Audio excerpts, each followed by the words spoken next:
Warahmatullahi wabarakatuh. Alhamdulillahirabbil alamin. Wassalatu wassalamu ala sayyidil mursalin wa ala alihi wa sahbihi ajmain. Subhanaka la ilma lana illa ma 'allamtana innaka antal alimul hakim. Rabbi israh li sadri wa yassir li amri wahlul 'uqdatam min lisani yafqahu qawli. Allahumma salli ala Sayyidina Muhammadin tibbil qulubi wa dawaiha wa afiyatil abdani wa shifaiha wa nuril absari wa diyaiha wa ala alihi wa sahbihi wa salim. Ini salawat ini salawat tibbiyah, itu salawat obat. Ini kita banyak-banyak baca di hari-hari, bulan-bulan, zaman-zaman sekarang nih.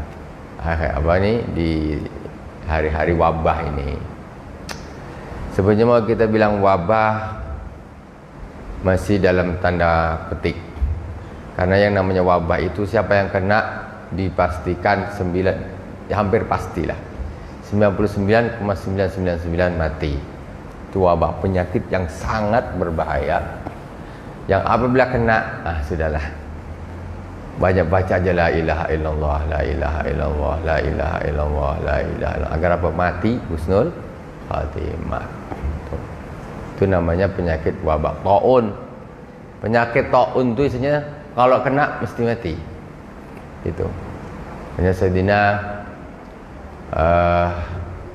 Mu'adz bin Jabal termasuk sahabat yang kena taun waktu di Suriah sana dekat Dimas. Itu diantaranya. Jadi ketika sudah kena, saya sudah kena ini, sudah tidak ada harapan lagi. Dia tak terasa kan, saya kayaknya sudah kena. Balik ke rumah, istrinya sudah kena juga. Sudah habis, satu keluarga habis semuanya. Karena kalau sudah kena, istilahnya tidak terobati lagi. Itu maksudnya penyakit yang taun, yang wabah. Betul-betul. Mudah-mudahan kita semuanya berkah salawat kepada baginda Rasulullah sallallahu alaihi wasallam. Kita ini dijaga oleh Allah Subhanahu wa taala ya, dari yang heboh sangat. Tak usah takut-takut sangat. Karena kalau dia macam taun, siapa kena pasti mati. Itu mungkin orang tak ada yang keluar ke rumah. Ini sakit, ya sakit.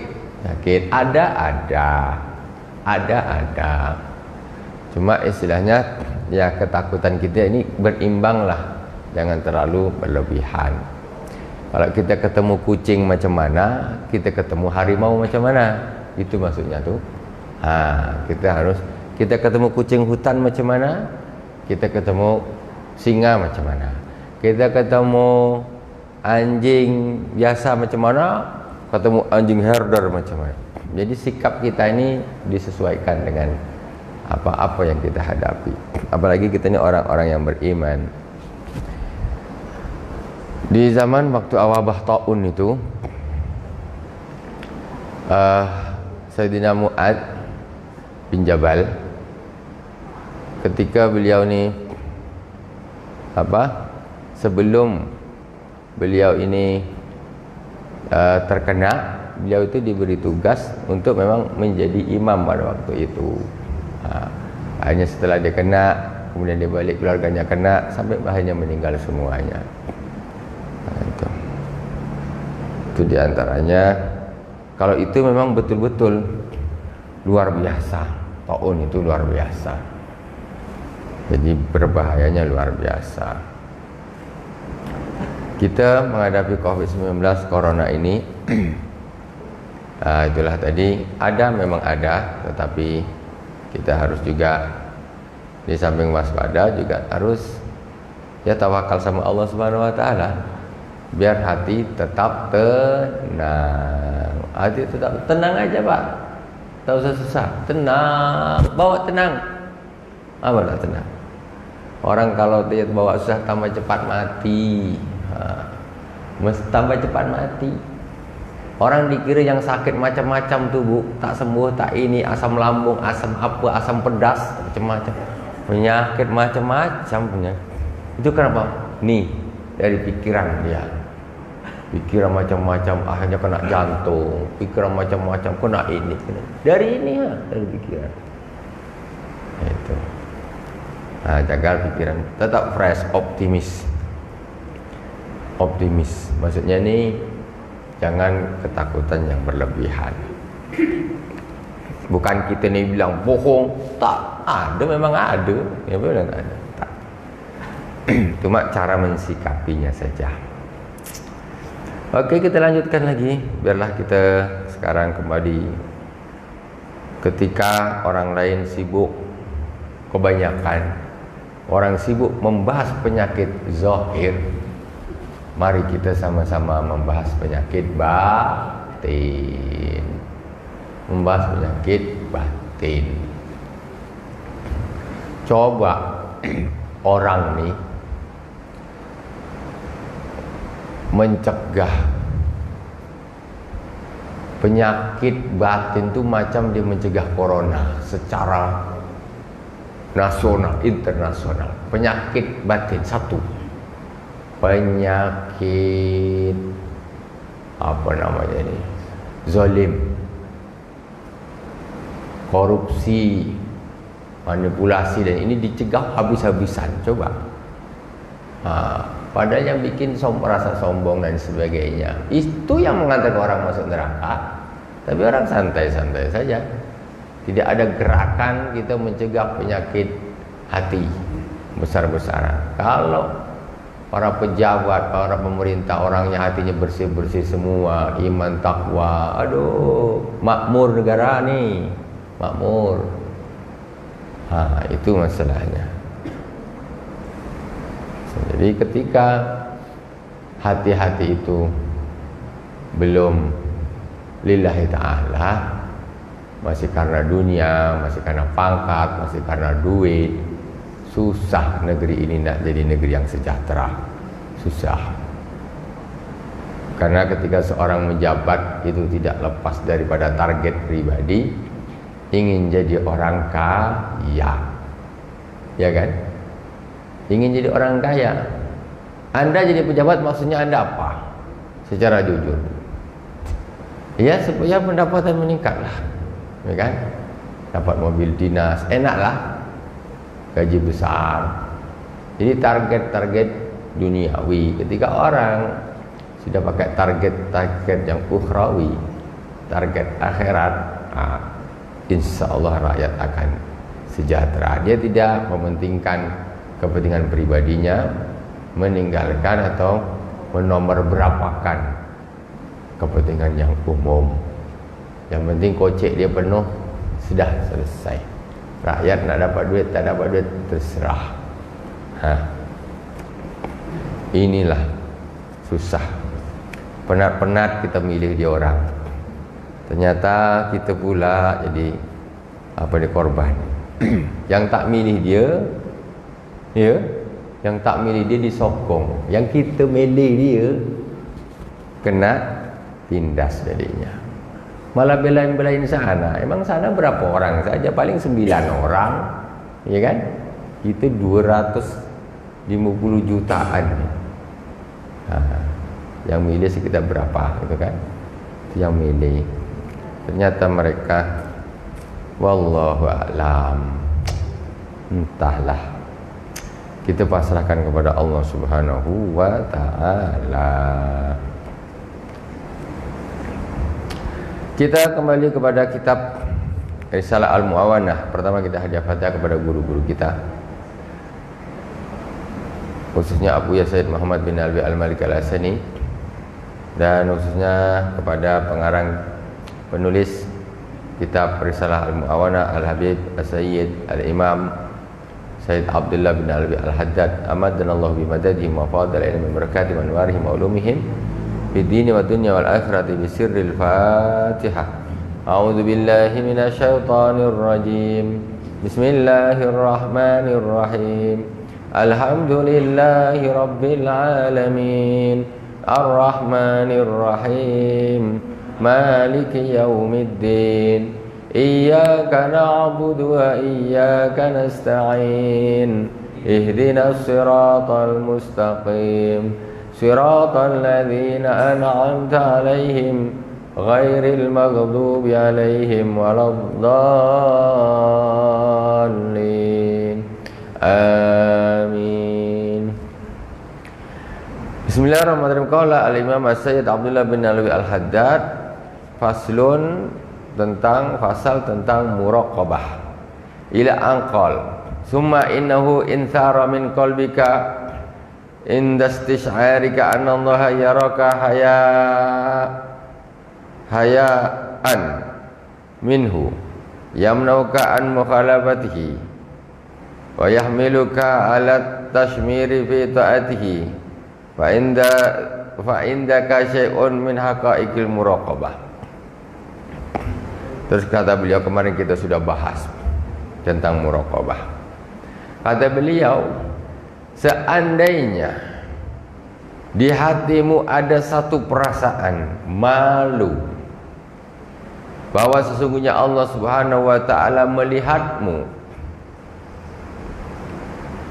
dan rasa malu itu bisa mencegahmu untuk kamu melanggar perintahnya, dan dengan rasa malu itu membuatmu menjadi taat kepadanya, fa inda dzalika syai'un min haqa'iqil muraqabah, maka disitulah ada hakikat muraqabah. Maksudnya gimana? Orang ini kalau sudah punya rasa malu bahwa Allah tuh melihat, oh Allah melihat aku, takkanlah aku nak gini, malu aku, tak jadilah Allah lihat aku, tak jadi. Akhirnya dia tidak jadi bermaksiat, kemudian dia taat kepada Allah Subhanahu wa taala. Allah melihat saya ni macam mana aku nak melakukan gini. Allah melihat saya macam mana aku nak mabuk. Allah melihat saya macam mana aku nak zina. Allah melihat saya macam mana aku nak korupsi. Allah melihat saya. Kalau itu timbul sehingga mencegah dia dari bermaksiat kepada Allah Subhanahu wa taala dan mendorong dia akhirnya dia jadi orang yang rajin ibadah, malu aku sama Allah, aku nak ke masjid lah, wudhu, salat, Allahu Akbar, muraqabah namanya. Ini baru muraqabah. Kadang-kadang kita muraqabahnya kan takutnya sama polisi.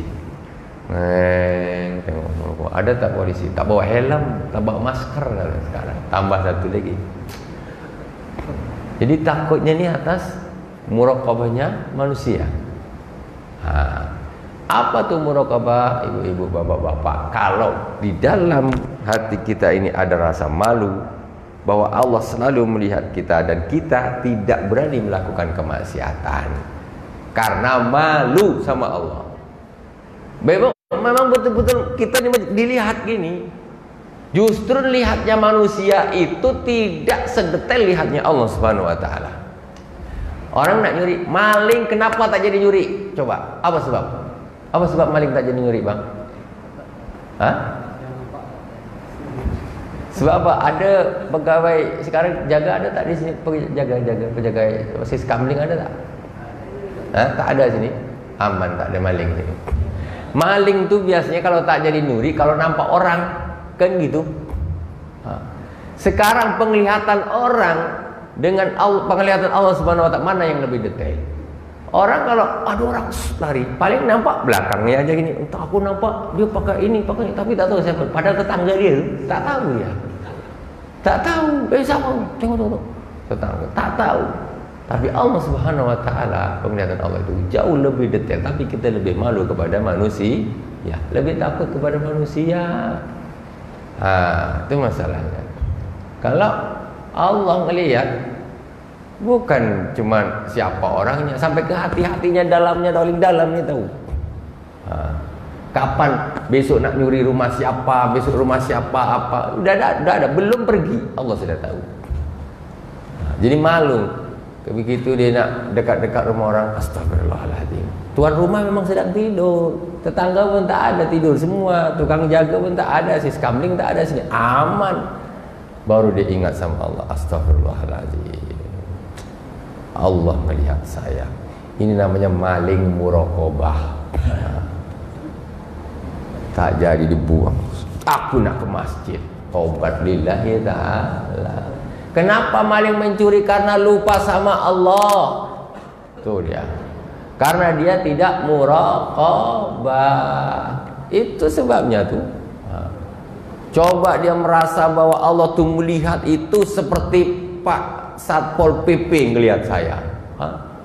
Itu baru tak jadi dia nyuri. Herannya gitu, Allah ngelihat dia santai, Satpol PP ngelihat lari terbirit-birit. Kau ini gimana?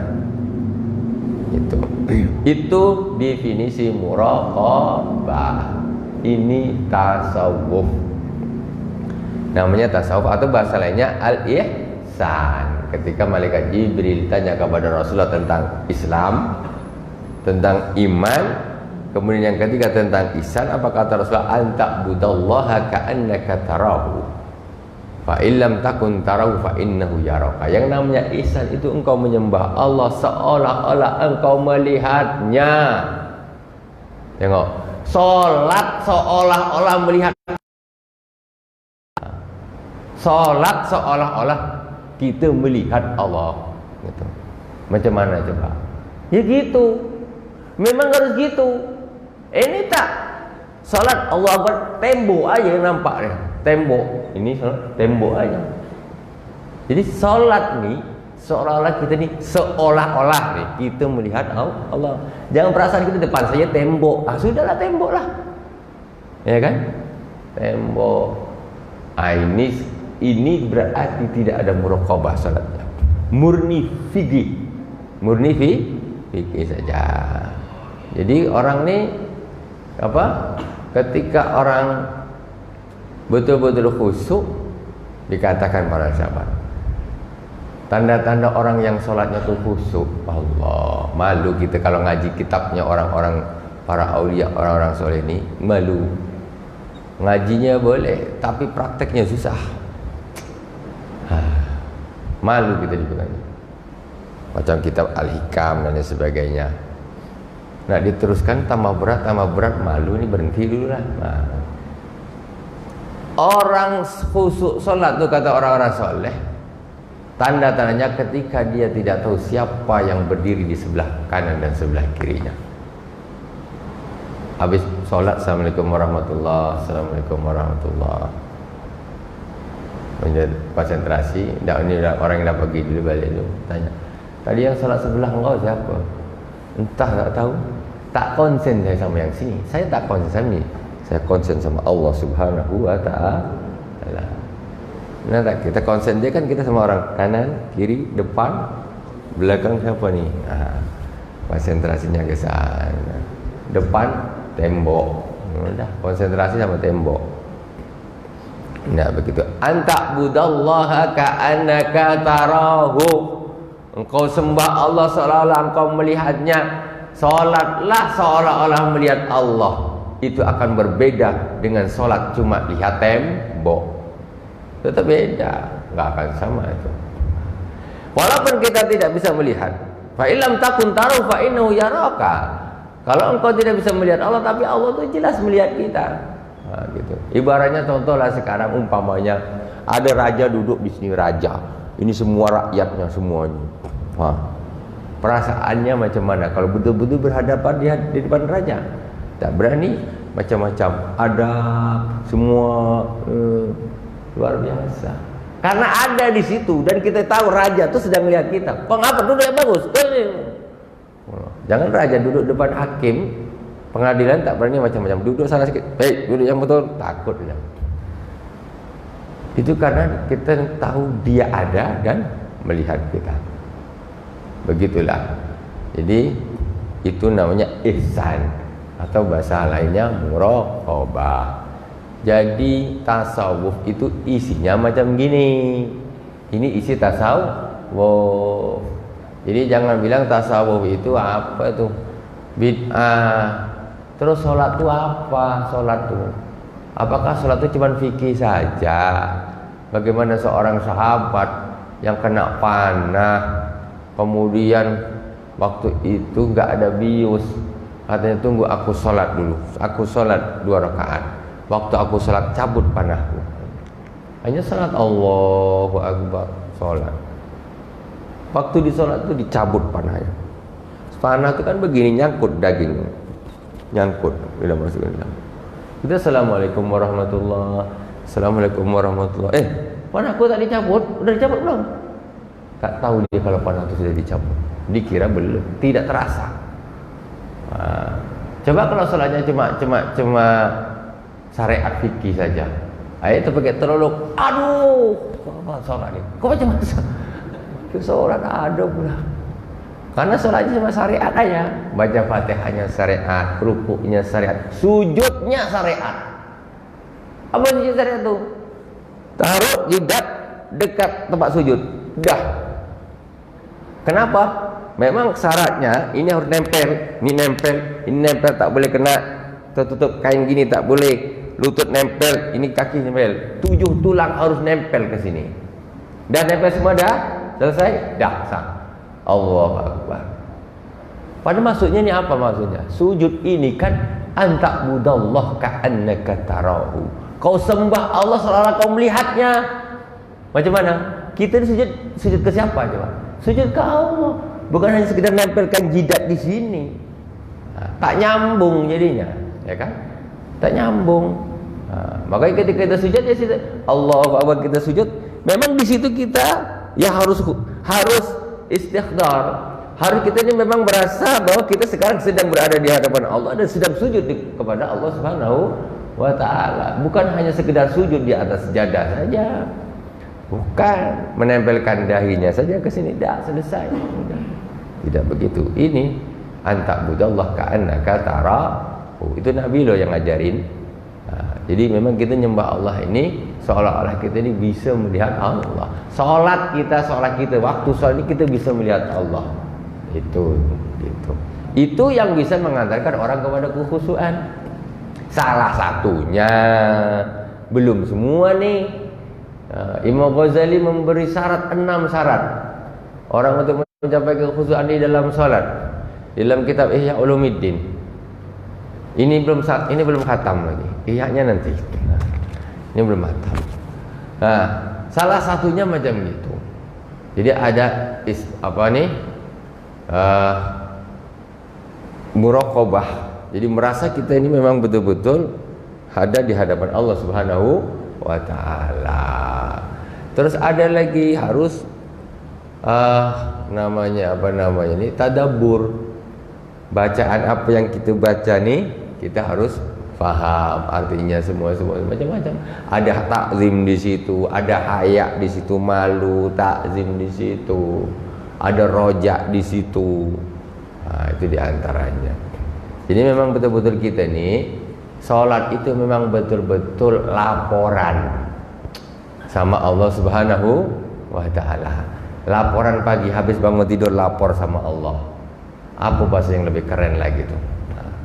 Laporan sama Allah. Nanti zuhur laporan lagi, laporan Isya nak tidur laporan lagi. Ketemu sama Allah Subhanahu wa taala. Kita tuh sebetulnya dituntut paling tidak waktu salat. Kalau para anbiya non-stop 24 jam ini sama Allah terus. Makanya kata Rasulullah, tanamu ainaya wala yanamu qalbi. Mataku ini tertidur tetapi hatiku tidak pernah tidur. Rasulullah waktu tidur tuh hatinya tak tidur, tetap sama Allah terus. Sama Allah terus. Nabi kalau kita pas salat pun tak sama Allah. Macam mana coba? Nabi ini mau pas tidur pun dia sama Allah. Hatinya tak pernah tidur. Kita pas salat pun kita tak sama Allah. Terus kapan? Nah sama Allah itu kapan lagi? Gitu. Kembali lagi muraqabah. Wa'lam, kita lanjut. Fajtahid ya akhi an takuna niyatuka fi ta'atika maksuratan ala ibtigha'i wajhillahi ta'ala. Bersungguh-sungguhlah wahai saudaraku. Lari pula ke sini, terbuka. Udah lewat. Wa'lam annal muraqabata min asrafil maqamat wa arfa'il manazil wa 'ala darajat wa hiyal maqamul ihsan al-musyar ilaihi biqauli alaihi salatu wassalam al-ihsan an ta'budallaha ka'annaka tarahu. Masyaallah, ini ada. Bas. Ketahuilah bahwa sesungguhnya muraqabah itu adalah semulia-mulia maqam. Maqam. Maqam ni kedudukan. Nih, tingkatan maqam. Muraqabah itu adalah semulia-mulianya maqam. Wa arfa'ul manazil, dan setinggi-tingginya manazil. Manazil tempat turun, derajat. Wa ala darajat, setinggi-tingginya derajat. Wa ya maqamul ihsan, yaitu maqam ihsan. Al-musyar ilaihi biqauli, yang saya sebutkan tadi, pas pula di sini berikutnya. Kecepatan menerangkannya, pas ada di depannya. Jadi yang enak saya baca aja lah tuh. Saya baca aja langsung selesai. Pas pula. Al-ihsan an ta'budallaha ka'annaka tarahu fa illam takun tarahu fa innahu yaraka. Jadi ihsan inilah yang disebutkan di dalam sabda Rasulullah, an ta'budallaha ka'annaka tarahu fa illam takun tarahu fa innahu yaraka, yang sudah saya terangkan tadi. Wa kullu wahidin minal mu'minina yu'minu bi anna Allah la yakhfa alaihi syai'un fil ardi wala fis sama. Setiap orang mukmin beriman bahwa sesungguhnya Allah Subhanahu wa taala tidak ada sesuatu apapun yang samar bagi Allah Subhanahu wa taala, baik yang di langit ataupun yang di bumi. Semuanya terang benderang di hadapan Allah Subhanahu wa taala. Wa ya'lamu bi anna wa ya'lamu annallaha ma'ahu aina ma kana, dan orang mukmin tersebut tahu, yakin kalau Allah Subhanahu wa taala itu akan bersamanya di mana saja dia berada. Yakin. Kita yakin kan? Gimana kita pergi Allah ada bersama kita? Bukan berarti Allah ada di mana-mana, jangan bilang begitu. Tak boleh, ya. Jangan bilang Allah ada di mana. Allah ada di mana-mana. Itu bukan akidah Ahlussunnah wal Jamaah. Allah ada di mana? Allah ada di langit. Itu bukan akidah Ahlussunnah wal Jamaah. Allah ada di mana? Akidah Ahlussunnah wal Jamaah itu tidak boleh nanya-nanya bagaimana di mana Allah itu. Tidak boleh, ya. Jadi kalau ada orang yang maksa nanya Allah itu di mana, jawabnya Allah tidak bertempat. Itu akidah kita Ahlussunnah wal Jamaah Asy'ari, ya. Allah tidak bertempat. Kok bisa? Ya bisalah. Jangankan Allah, rohmu kau tahu tempatnya di mana? Kau tahu. Nah, sekarang pikiranmu tuh, otakmu, akalmu terletak di mana? Enggak nampak, enggak tahu posisinya di mana. Roh pun kita tak tahu roh kita di mana. Itu baru hamba Allah, baru makhluk. Jangan kau bertanya Allah di mana. Jadi kata-kata begini bukan bermaksud mengatakan bahwa Allah itu ada di mana-mana, bukan. Tetapi dimanapun kita berada, bukankah Allah mengatakan bahwasanya Allah Subhanahu wa taala itu lebih dekat daripada urat nadi. Tapi itu bukan maksudnya mujassimah. Berarti ini urat nadi. Berarti Allah ada di sinilah dekat. Ya enggak gitulah. Ini kan sifatnya maknawi. Sifatnya mana, maksudnya itu Allah itu sangat-sangat dekat dengan kita. Ya. Kalau ada polisi, ada pencuri takut dengan Satpol PP. Satpol PP itu jauh. Dia duduk sana masih lari, masih naik mobil ngejar lagi. Allah tuh lebih dekat daripada urat nadinya. Ya. Dia lebih takut sama yang jauh, tapi dia tidak takut sama yang lebih dekat. Orang yang beriman yakin kalau Allah itu bersamanya di mana saja dia berada.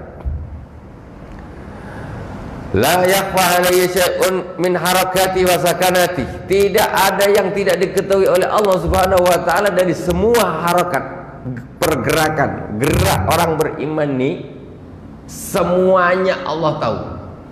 Mau digini, ngelirik di sana. Orang tak ada yang tahu.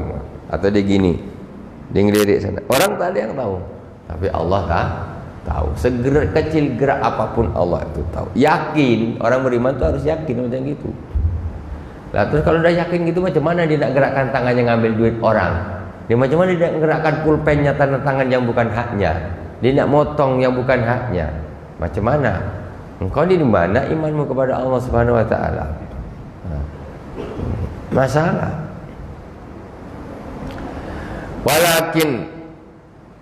Walakin nasya'na fi dawami hadzal mashhad wa husuli thamarati allati